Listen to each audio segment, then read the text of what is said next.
একটা সুষ্ঠু নির্বাচন হবে, প্রচণ্ড একতরফা এবং খুবই সমালোচিত নির্বাচন হবে।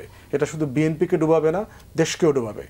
রোনাল্ডো অনেক ভালো ফুটবল খেলে, তাকে যদি আপনি মানে টোয়েন্টিতে নামাই দেন, টি20-তে নামাই দেন এবং আশা করেন যে প্রথম দিন থেকে সে 4 পিটাবে 6 পিটাবে, এটা তো ওয়ার্ক করবে না। তো শোয়েব আক্তারকে যদি আপনি গোলকিপার করে দেন, ওই রাওয়ালপিন্ডি এক্সপ্রেস তো ওখানে থেমে যাবে। বলটা সে হাতে নিয়ে দৌড়ায় মাথা মাথা চলে যেতে পারবে তাড়াতাড়ি, কিন্তু গোল সে দিতে পারবে না।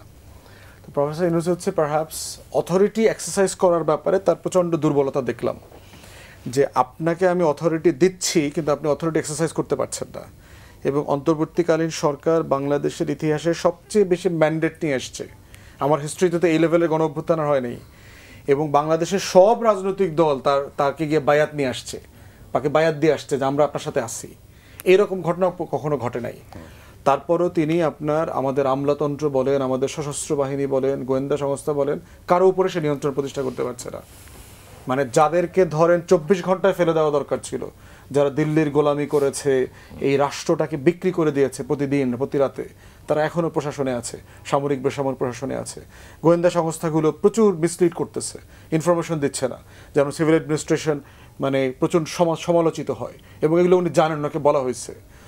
তো সেই জায়গাতে যে ডিসাইসিভনেসটা দেখানো দরকার ছিল, এটা উনি পারেন নাই। বাংলাদেশের হিস্ট্রিতে প্রেসিডেন্ট জিয়াউর রহমান কেন একক একটা জায়গা নিয়ে আছেন? কারণ উনি একাধারে প্রচণ্ড মেধাবী মানুষ ছিলেন, প্রচণ্ড সৎ মানুষ ছিলেন, যেটা ওনার শত্রুরাও কোনোদিন প্রশ্ন তুলবে না, প্রচণ্ড রকম দেশপ্রেমিক মানুষ ছিলেন, এবং প্রচণ্ড রকম ডিসাইসিভ মানুষ ছিলেন। মানে লিডারশিপ বলতে যা বোঝানো হয় সেইটা ওই যে মানে এক অঙ্গে শত ফুল, এইটা জিয়াউর রহমান ছাড়া আমরা দ্বিতীয় কোনো ব্যক্তি কাউকে পাই নাই।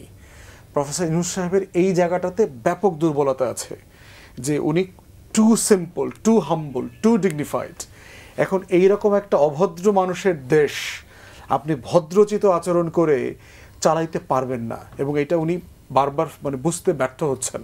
এবং এইটা করলে যেটা হবে, সিনহা ভাই কারেক্টলি বলেছেন, একটা সুষ্ঠু নির্বাচন হবে, প্রচণ্ড একতরফা এবং খুবই সমালোচিত নির্বাচন হবে। এটা শুধু বিএনপিকে ডুবাবে না, দেশকেও ডুবাবে। বিএনপি 280-90 সিট পেয়ে যেতে পারে। এইরকম সিটের নমুনা 73 সালে দেখেছি, 2018 সালে দেখেছি। দলের জন্য ভালো না, দেশের জন্য ভালো না। অনেক অনেক ধন্যবাদ মিস্টার ফুয়াদ।